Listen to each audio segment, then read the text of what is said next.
Here it is, December 19th in Oshawa, Ontario, Canada. And as you can see, we have our first major snowfall of the season. Temperature here this morning was minus 15 Celsius, although it has warmed up a little bit. And taking a closer look at the pond, you can see that it is completely ice covered. Unfortunately, we don't have the climate that you have in the UK, and this is what we have to deal with for the next few months, probably up until around the end of April, if we are lucky. Possibly sooner than that it'll clear up and we can get back into our pond season. Just wanted to give you a quick update to let you know how things are going over here. And I will be going indoors where I keep my fish in a few moments and doing an addition to this video, so you'll be able to see how I look after my fish in the winter.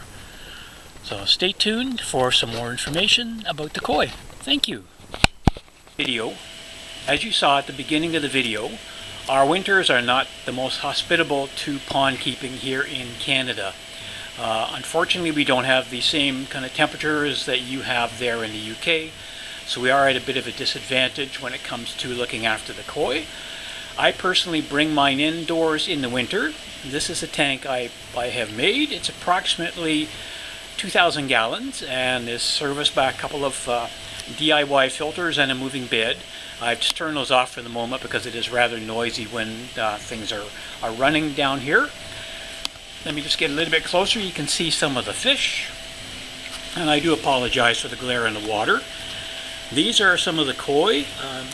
This is my Kuchibeni Sanke, my Surigoi. That's my large Chagoi. She's the biggest one I have in the tank. The Doi Tsochiba right here is definitely the most friendly one of the bunch. So I have 11 adults in total in here. The oldest one is actually this one. It's going to be turning 20 this year. I also have a couple of Tosai that I purchased last year.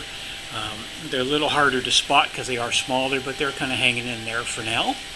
And you can see that the tank is divided here. On the opposite side of the divider, I actually have two sturgeon.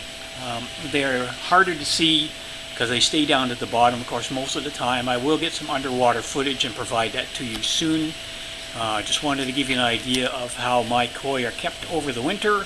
I'm fortunate that I do have the space in the basement to do this, although with this tank there's really not much basement left. So I will be putting out some additional videos in the new year that will have some underwater footage of the fish, and I will also record when I move the fish out to my outdoor pond in the spring.